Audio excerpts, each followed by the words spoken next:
They booked the cruise, printed matching shirts, and popped champagne on Instagram, but left my name off the guest list. No invite, no explanation, just silence. They thought I'd be too proud to ask why. What didn't they know I wasn't showing up as a passenger? That morning, as the Eleanor Blue prepared to sail, I stepped onto the deck, not with a suitcase, but with a signed maritime clearance and a pressed uniform.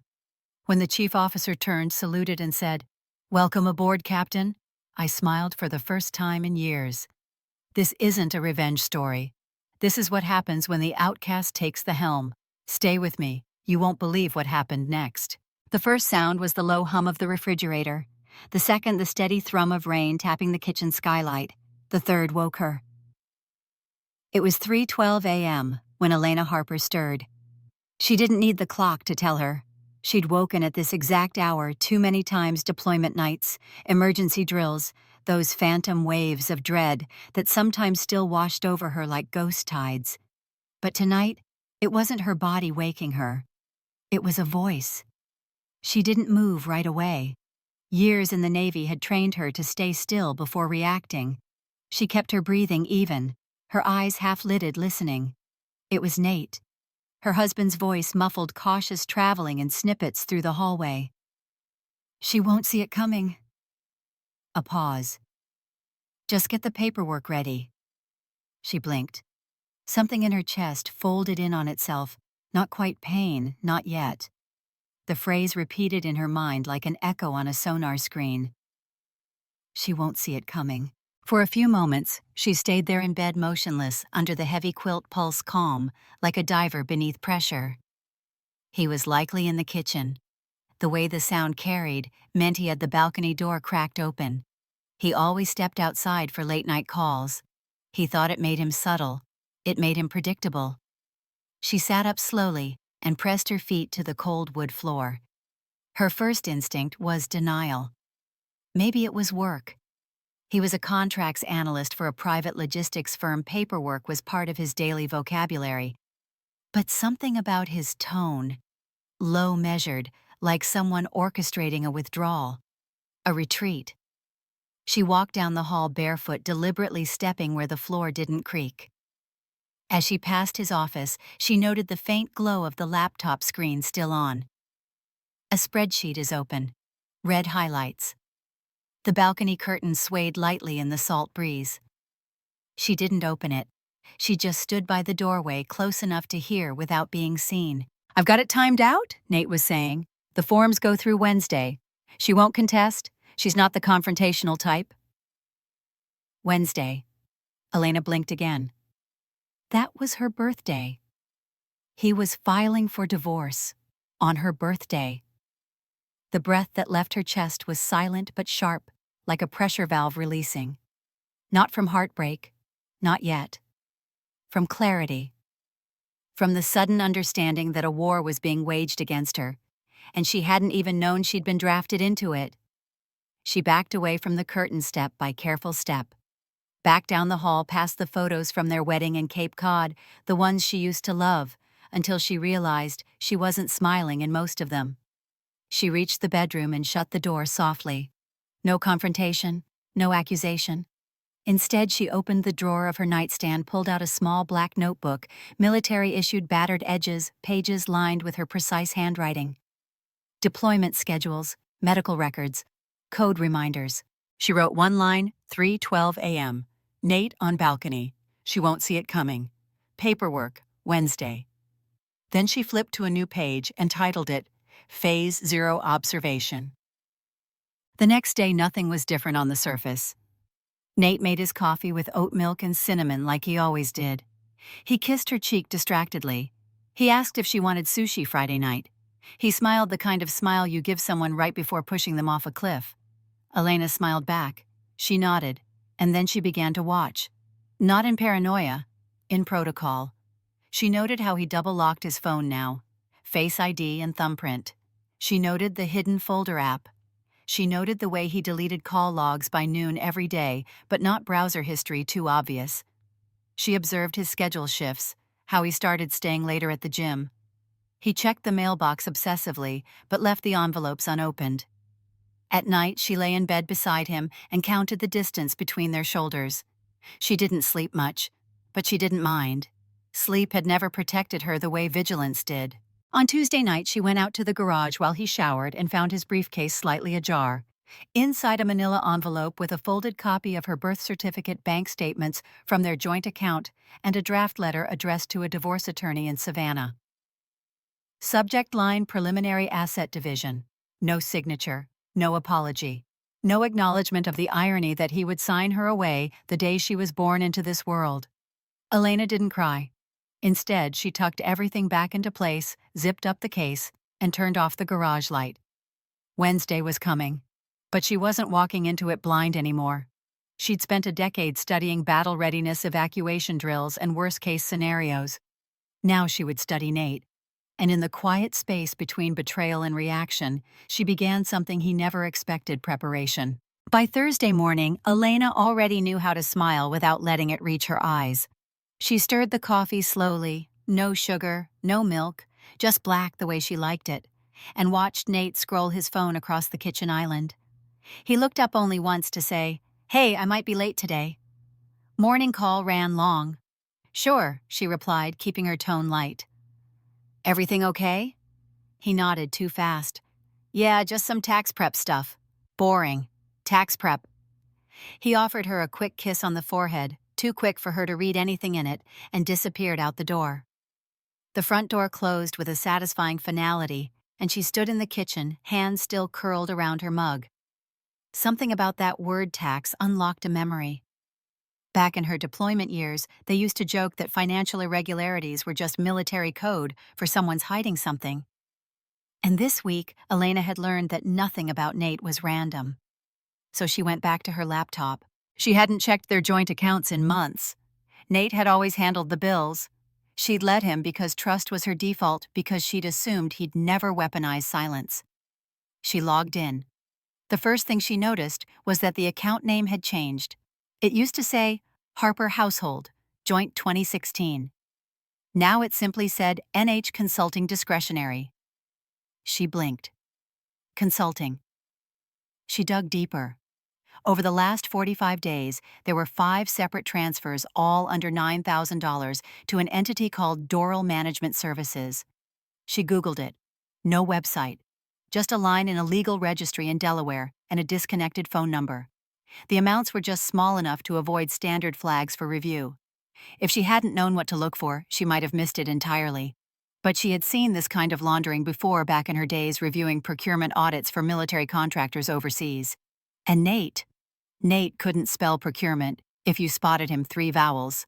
Her instincts clicked into place like a loaded chamber. She didn't ask him. She emailed someone else. An hour later, her screen blinked with a new message from Staff Sergeant Marissa Langston, now a senior compliance officer at their regional bank. "Elena, I don't know what's going on and I'm not asking, but I checked the access logs like you said. Your name was removed from the NH Consulting account 3 weeks ago. By Nate, without notifying you. And he authorized a new power of attorney, naming only himself." Elena stared at the screen. 3 weeks ago. 2 weeks before he whispered into the night, "She won't see it coming." She closed the laptop quietly. No dramatics, no panic, just pressure, contained. That evening, Nate returned home with takeout sushi from the place near the bay that she liked. He set it down on the table like a peace offering. "I figured we could do something easy tonight," he said, handing her a pair of chopsticks. "How's your day?" She smiled, studied. "Fine." Halfway through the miso soup, he leaned back and said too casually, "You know, we should really start getting our finances in order." She looked up. Chopsticks paused in midair. Just thinking ahead, he continued. "Like, maybe listing everything we own, clarifying stuff. Joint titles, insurance, that kind of thing." Elena's expression didn't change. Just in case he added, sipping his sake. She set her bowl down. "In case of what?" He laughed as if she were being silly. "I don't know, earthquake, zombie apocalypse," but his eyes didn't match the laugh. They never did anymore. She nodded slowly. "Sure, makes sense. That night, after he fell asleep peacefully, like men who believed they were still in control, Elena returned to her black notebook. She wrote in even lines Thursday, NH Consulting, account access revoked. New power of attorney. Marissa confirms the timeline. Nate suggests listing assets. Dinner equals sushi equals distraction. Tax equals pretext. Verify. She opened her browser again and searched divorce attorneys Savannah plus consulting appointments. On the fourth listing down, her breath caught. An attorney named Daniel Kessler had a confirmed consultation scheduled the previous Monday, under Nate's name, labeled Business Evaluation, Marital Asset Planning. Her eyes scanned the confirmation email he'd forwarded to himself, still sitting in the trash folder of their shared email account. Subject Kessler Law, 45-minute pre-review, Monday at 2:15 p.m. She remembered that afternoon.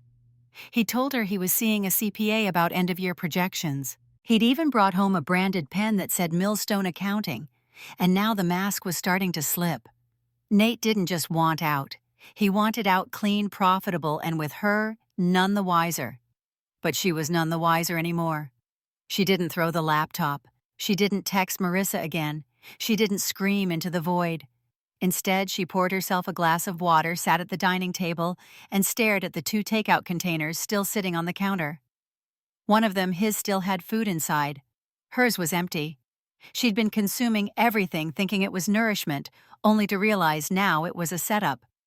By the time she got up and switched off the kitchen lights, she'd already memorized the contact info for 3 of the best asset protection attorneys on the Eastern Seaboard. There were things she hadn't let herself remember in a long time. Like the way Nate's hair used to fall into his eyes when he was studying hunched-over casebooks and legal pads at that little cafe near Broad Street. She was still in uniform, then still reporting to base, before the sun rose her boots loud against the morning sidewalks of Charleston. They were opposites on paper. She was Navy-disciplined, blunt, pragmatic. He was a law student, charming, long-winded, full of hypotheticals and easy ambition. They met on a rainy Thursday, the kind of storm that flooded gutters and peeled the paint off bad intentions. She'd offered him her umbrella. He offered to buy her a coffee. He asked 100 questions about her deployments, her command training, and her rank. Said she was the most fascinating woman he'd ever met. She believed him. She shouldn't have. She still remembered her commissioning ceremony, the day she took her oath dressed in crisp blues, standing taller than she ever had. Her parents had driven in from Beaufort. Her commanding officer gave a speech that made her mother cry. Nate didn't come. Said his internship at the firm ran over. Sent a text, "Proud of you. Wish I could have made it." She remembered telling herself it was okay. He made up for it with a dinner reservation and roses. But even that night, he spent more time checking his email than looking at her ribbon bar. He never asked what the colors meant. Over the years, the distance became background noise, a dull hum behind the glass. When she earned her second promotion, he said, "They must be really short-staffed." When her photo ran in the base newsletter, he joked, "Damn, they'll let anyone on the front page these days." He called her deployments, "your little assignments." He called her medals desk candy. He'd say it with a laugh, then change the subject. She learned to let it slide like condensation down a window pane. She thought that was what love required, tolerating someone else's smallness and still trying to see the whole view. But now she understood something she hadn't let herself say aloud. He had never been proud of her. He had only been comfortable when she was smaller than him, easier to dismiss, easier to mold. On Saturday morning, while he was in the shower, she passed the kitchen island and saw his iPad still open.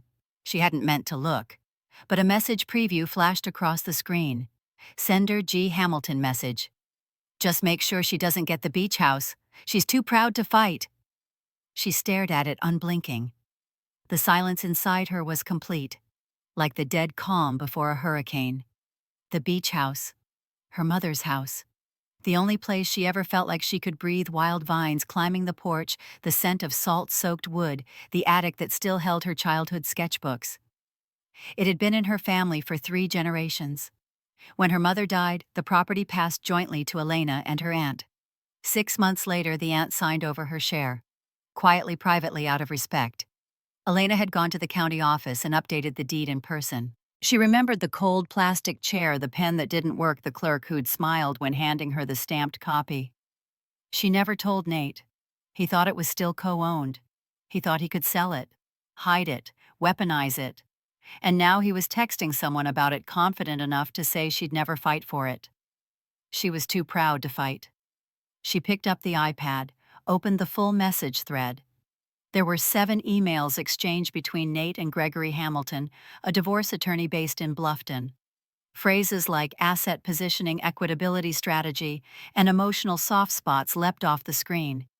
He'd told the lawyer, "She'll give in if we play it slow. She hates scenes. She won't want to make it ugly."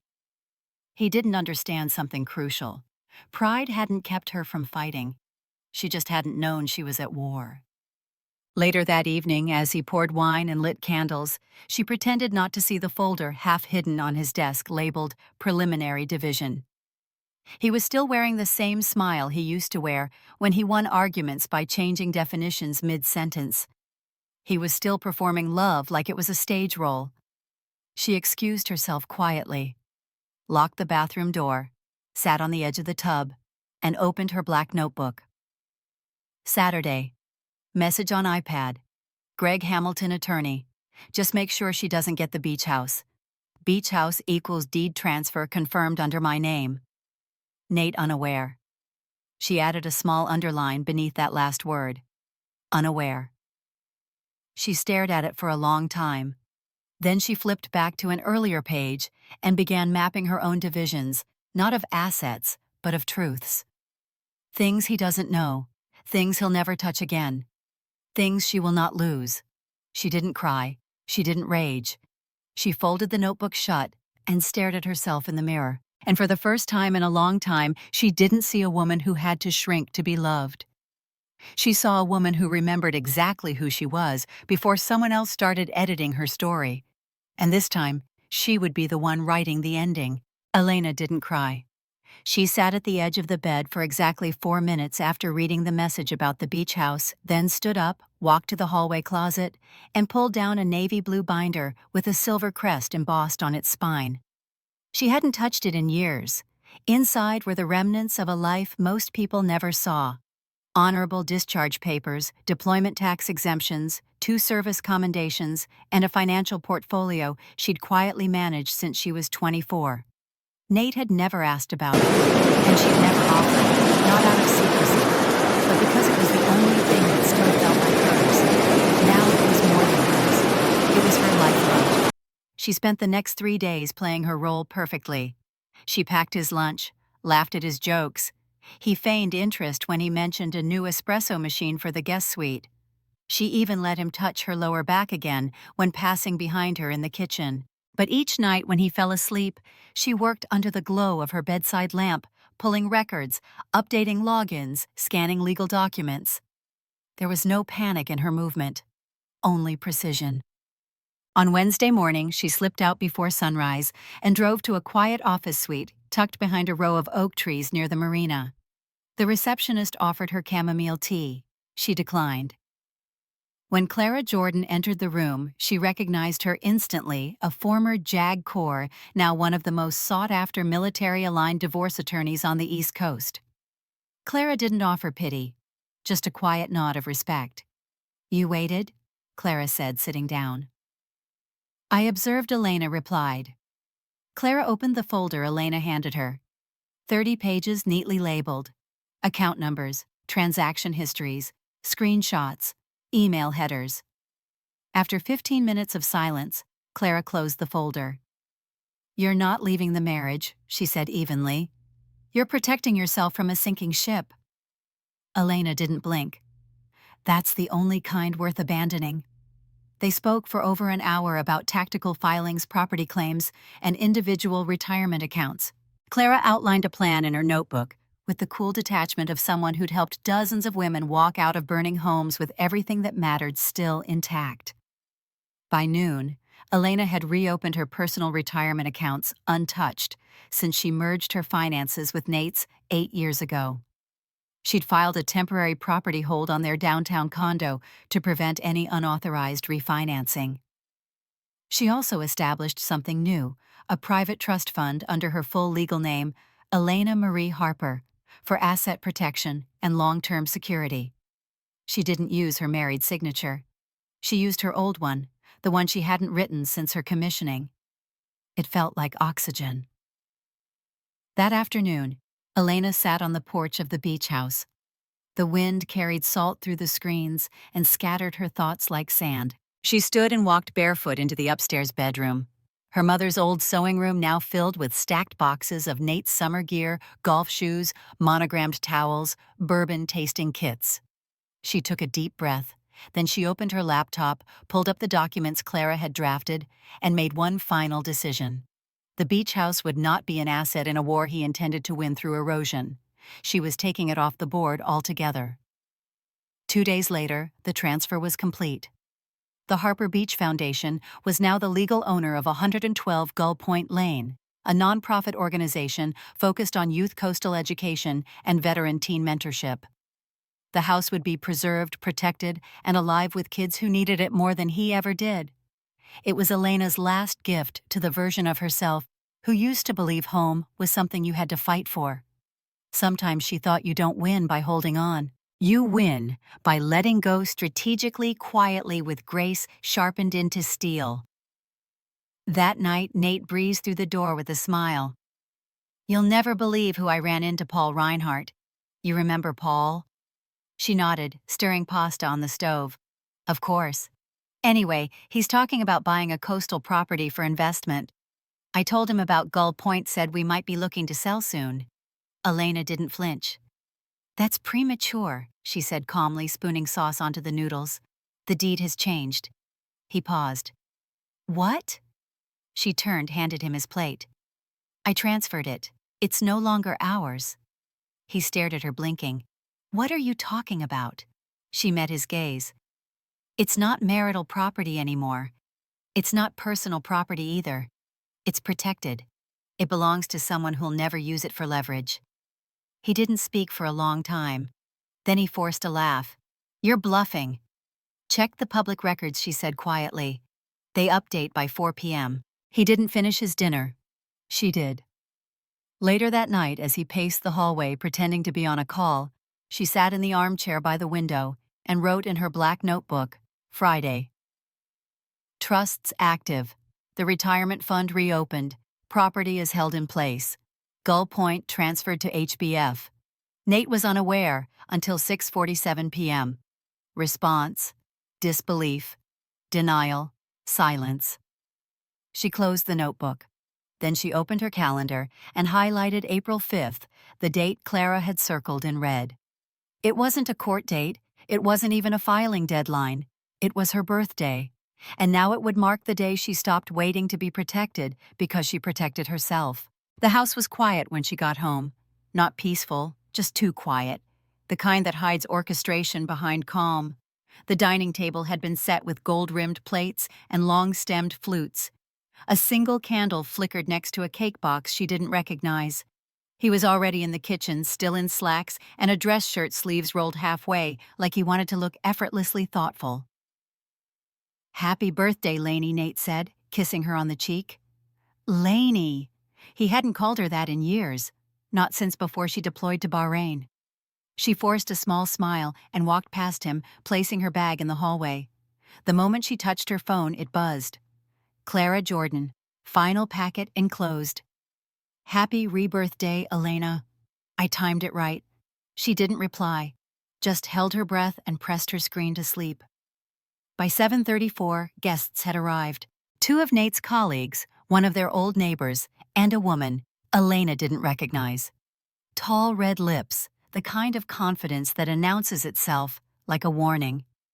Elena greeted them all politely, accepted compliments about her grace and how well she carries herself, as if those traits somehow buffered the tension that hummed underneath the table like an unspoken dare.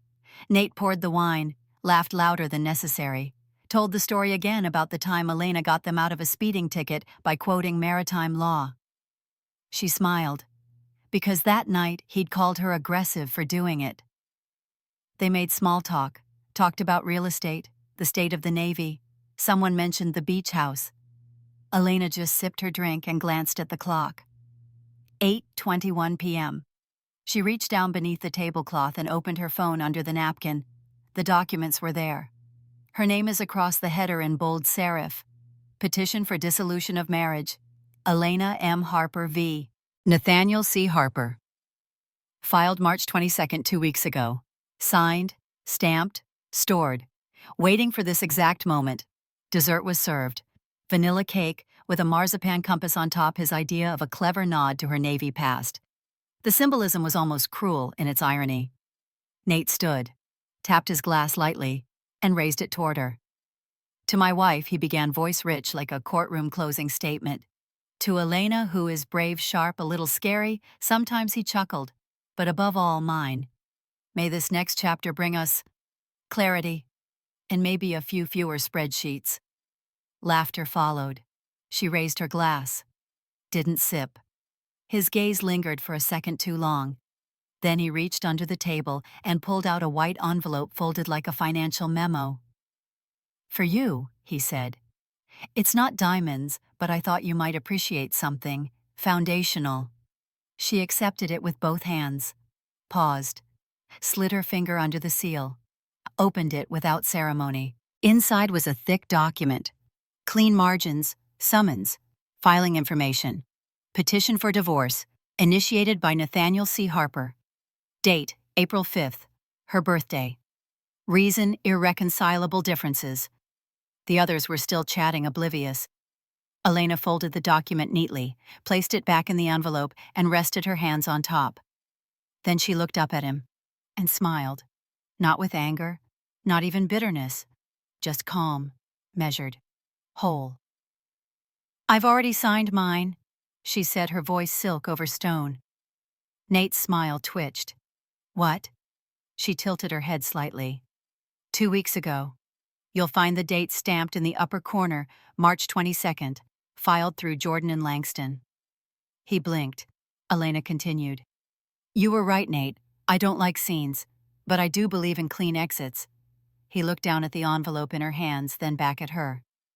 I didn't think you didn't think I'd fight, she said quietly, because you mistook stillness for surrender. She leaned in just enough that only he could hear the next part. But everything you left behind was never yours to keep. He didn't respond, couldn't. The candle between them flickered once, then went still. The rest of the dinner passed in fragmented silence. The others sensed the shift, but didn't ask. They filled the space with polite laughter, louder sips of wine, and the sound of forks scraping dessert plates. Elena sat straight, still smiling.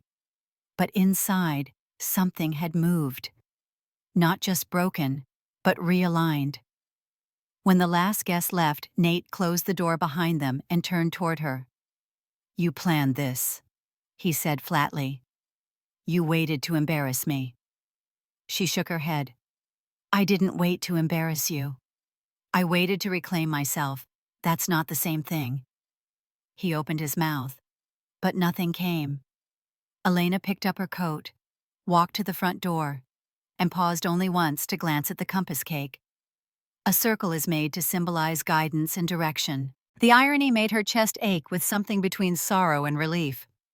Don't worry, she said over her shoulder. I won't fight you for the silverware or the wedding china.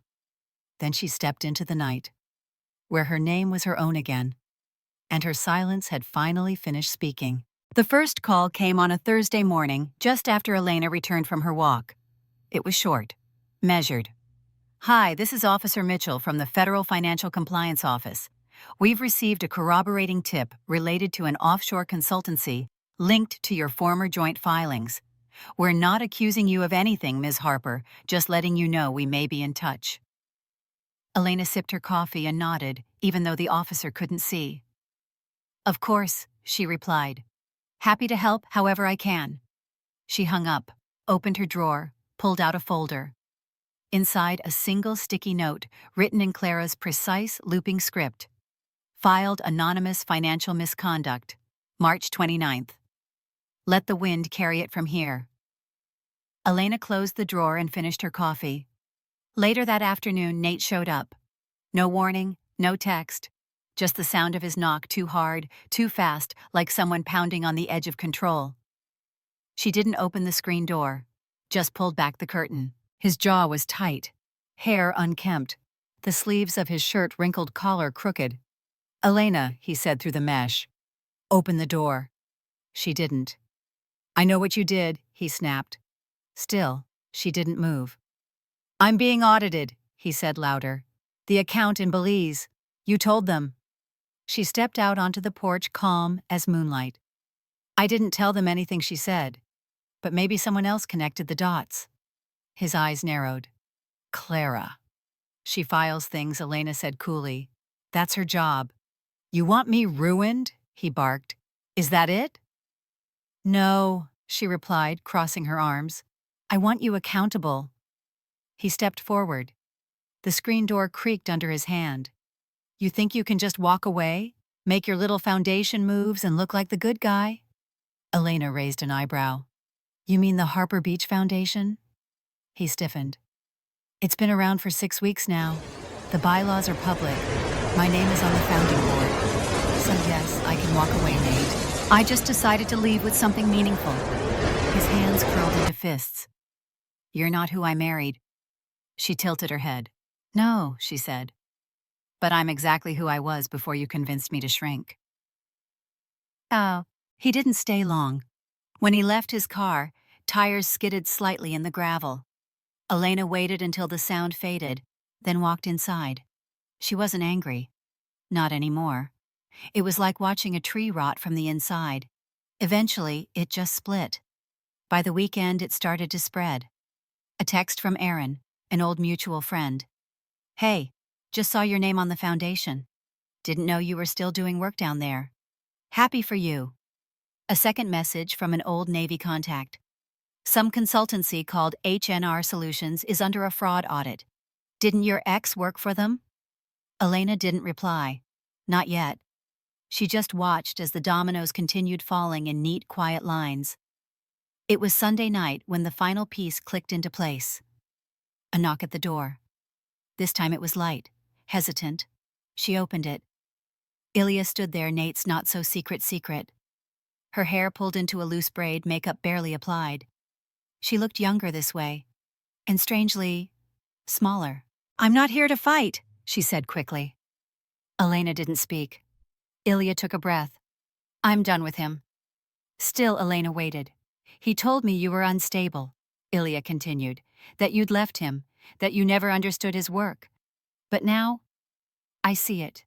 He's the unstable one. He's panicking, obsessed with reputation, angry that you're winning quietly." Elena folded her arms. "Why are you telling me this?" Ilya's eyes faltered. "Because I was using him. For connections. For investment access. But he's not worth it anymore. He's baggage. And frankly embarrassing." There was a pause. Elena almost felt pity. Almost. But not enough to forget. She nodded toward the sidewalk. "Then walk away." Ilya hesitated. "I'm sorry," she said quietly. "I'm not the one who needs that," Elena replied. "Tell it to yourself." And she closed the door. That night, Elena sat on the back porch, wrapped in a light sweater, a cup of mint tea warming her palms. The house was quiet again, but this time it felt peaceful, not artificial. No threats behind the glass, no wires under the floorboards, just her, and the sound of her own breathing. Nate's world didn't collapse all at once, but it cracked, bit by bit. The audit grew teeth. His friends stopped returning calls. One client pulled out. Another flagged him on LinkedIn. And Ilya. She posted a video about learning to stop mistaking charisma for character. Didn't name him, didn't have to. A week later, a new package arrived at Elena's door. No return address.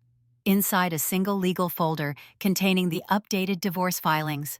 He'd signed them, no note, just initials at the bottom and the quiet dignity of surrender. She closed the folder, filed it under closure, then brewed another cup of tea.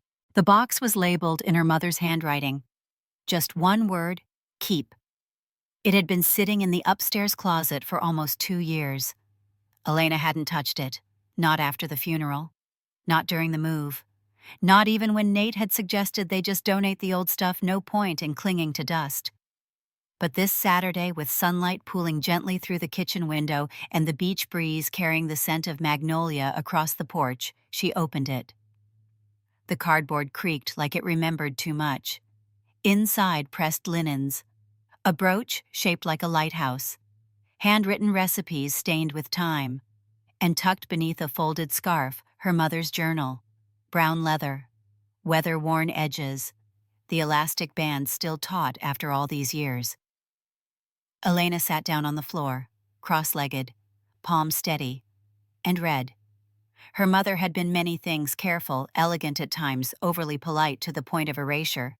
But her words, they were fierce. Don't let them convince you your silence means surrender.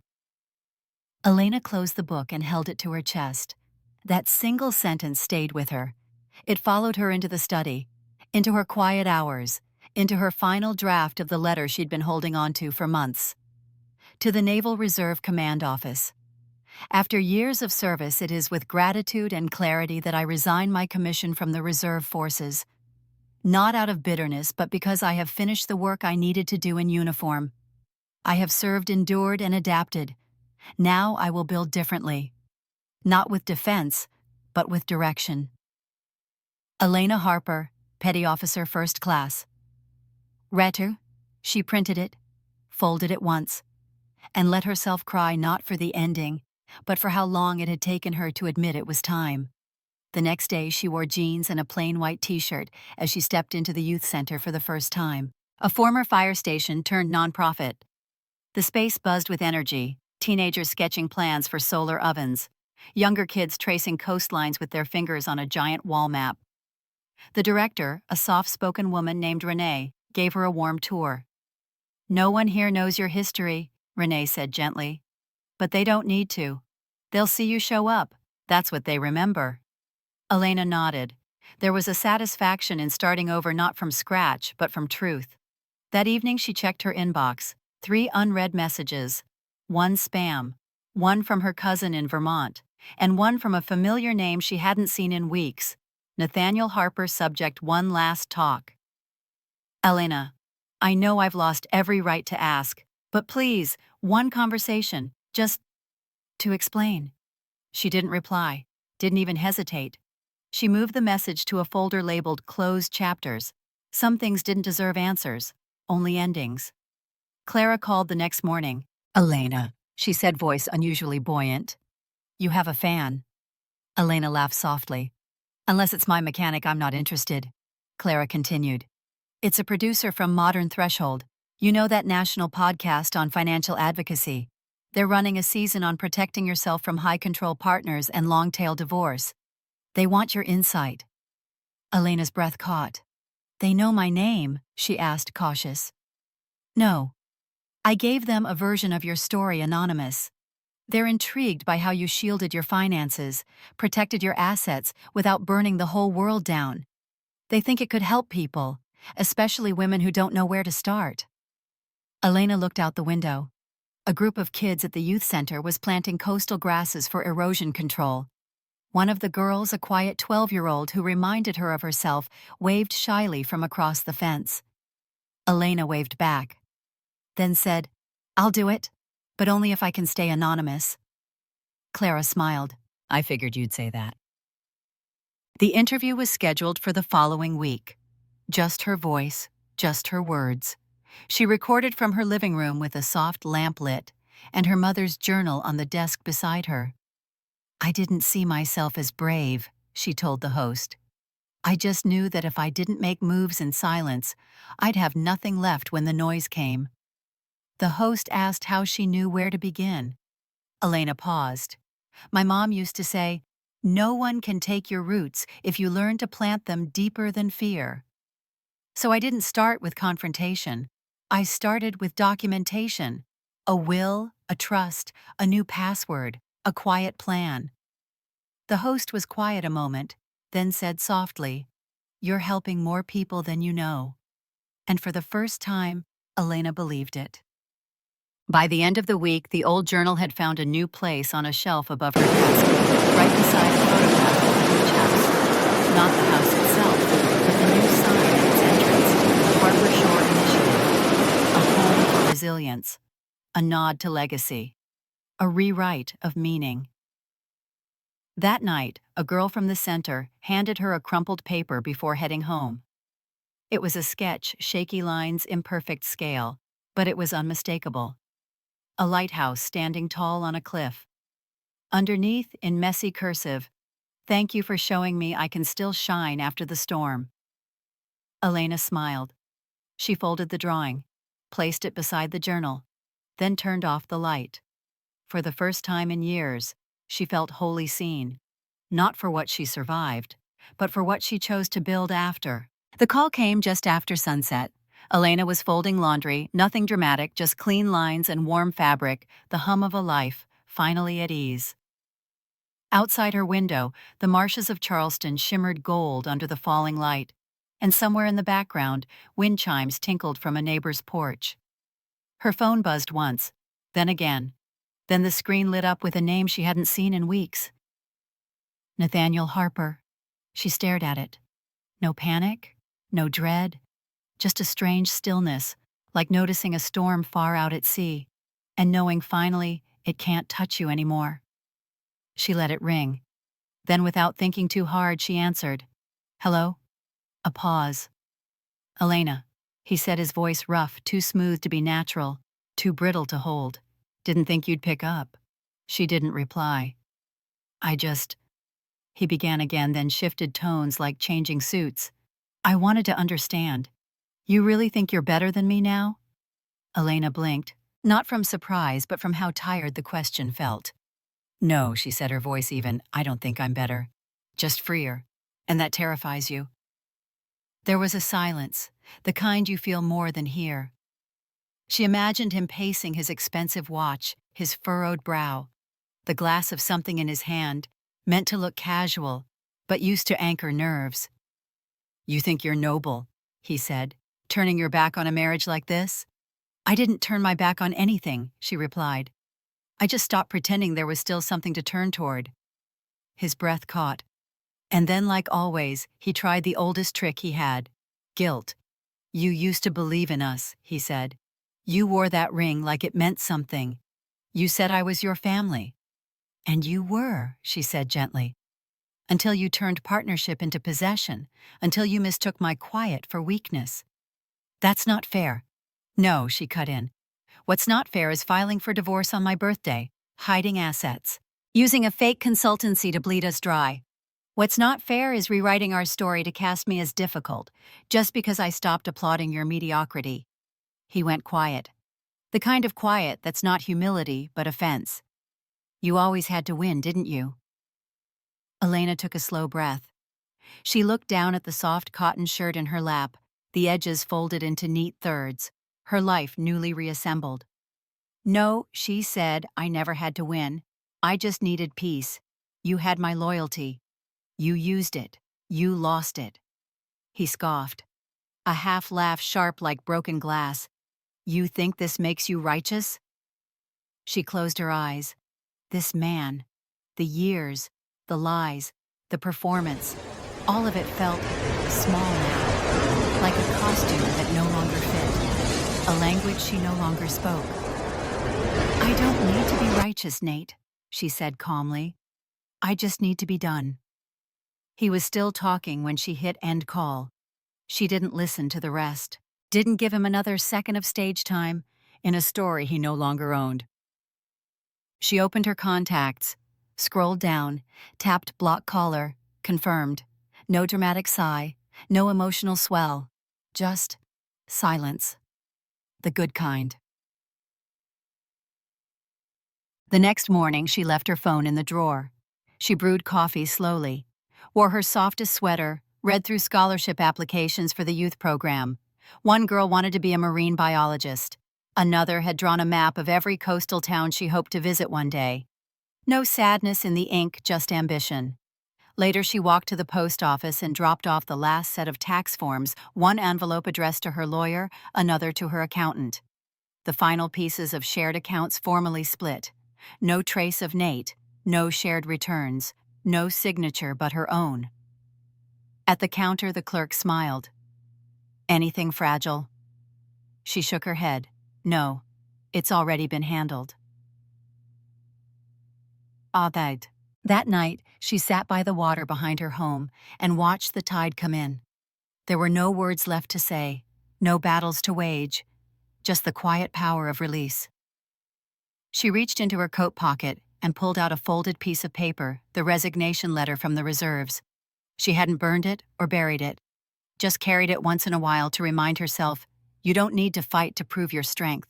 Sometimes leaving is the bravest thing you can do. A soft wind moved through the marsh.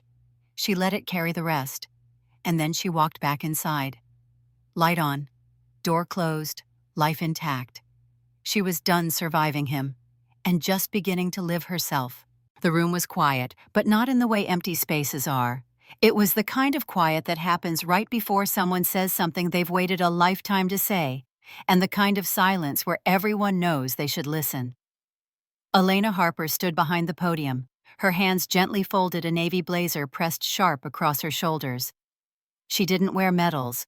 No photos of Nate, no loud slogans, just a single slide behind her that read, "Financial independence for the ones who hold it all together."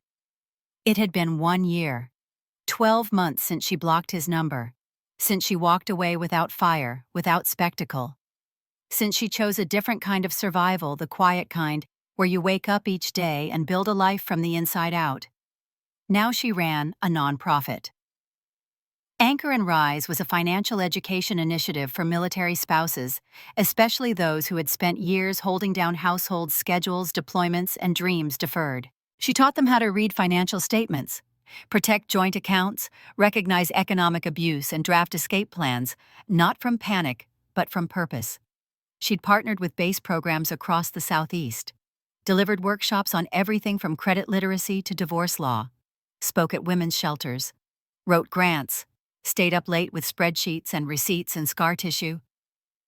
But she never once said his name. Not in interviews, not in meetings, not even in casual conversations over lunch with other advocates. Bitterness, she had learned, was a chain disguised as armor. She didn't need it. She had something better now, clarity. Her voice was calm as she reached the final line of her keynote address. I used to think strength looked like staying, like holding out until the storm passed. But storms don't always pass, and sometimes the house you're protecting isn't even yours. She paused, letting the words settle. So let me offer this to anyone sitting here tonight wondering if you're being too dramatic, too emotional, too hard to love. You don't have to win the war to leave it. Sometimes walking away is the bravest act of all. For a moment, no one moved. Then someone clapped. And then the room followed wave after wave of applause, not thunderous, but deeply human, like breath returning to lungs that had been holding too much for too long. She didn't bow. She didn't wave. She just smiled, collected her notes, and walked off the stage. As she reached the side corridor, someone touched her wrist. A woman, maybe mid-40s, a service member's spouse by the look of her base-issued lanyard and the tight way she held her breath. She pressed a folded note into Elena's palm. You gave me the courage to walk too, she whispered, then disappeared into the crowd. Elena stood still for a moment, let the hallway grow quiet again, then unfolded the paper. It was handwritten, rushed but clear. He never hit me, but he erased me. Your story made me feel like I wasn't crazy. Tomorrow morning I meet with the housing advocate. I'm not going back. Elena folded it carefully and tucked it into her notebook between pages of stats and lecture notes and timelines. She didn't cry. She didn't shake. She just nodded. Another bridge not burned, but walked away from. Later that night, she sat on the porch of her new home, modest sunlit, tucked behind live oaks just outside Charleston. It wasn't the beach house, but it was hers. Fully, legally, emotionally. The nonprofit's first interns had started that month. All of them were women who had once sat in back rows ashamed to raise their hands. Now they asked questions with boldness, sent spreadsheets like declarations. Inside her home office, beside the framed nonprofit charter, was a single photograph, her mother smiling faintly on the porch steps of the old house, a worn leather-bound journal in her lap. Next to it, a sticky note in Elena's own handwriting. Don't let them convince you your silence means surrender. The next morning, she brewed coffee without rush, checked her inbox, read 3 donor thank you notes, replied to 1, ignored the unread message labeled "From Unknown." She didn't need to open it. She didn't need to prove anything anymore. The weight she used to carry in her chest had shifted. It had become foundation, not revenge, not victory, reclamation. She hadn't burned the bridge. She'd just stopped waiting for a seat at a table that never saw her clearly and built her own damn road. Now she walked it in her own rhythm, spoke in her own voice, and in doing so, made space for others to find theirs too. Endnote. Her name would never be trending, her face wouldn't be on a magazine, but around the country, women were printing her worksheets, highlighting her advice, sharing her story, not for drama, for direction. And maybe that was the quietest form of power, when the ones they tried to silence became the reason others spoke up. Elena Harper lived simply, truthfully, freely. And that was enough, more than enough, always had been.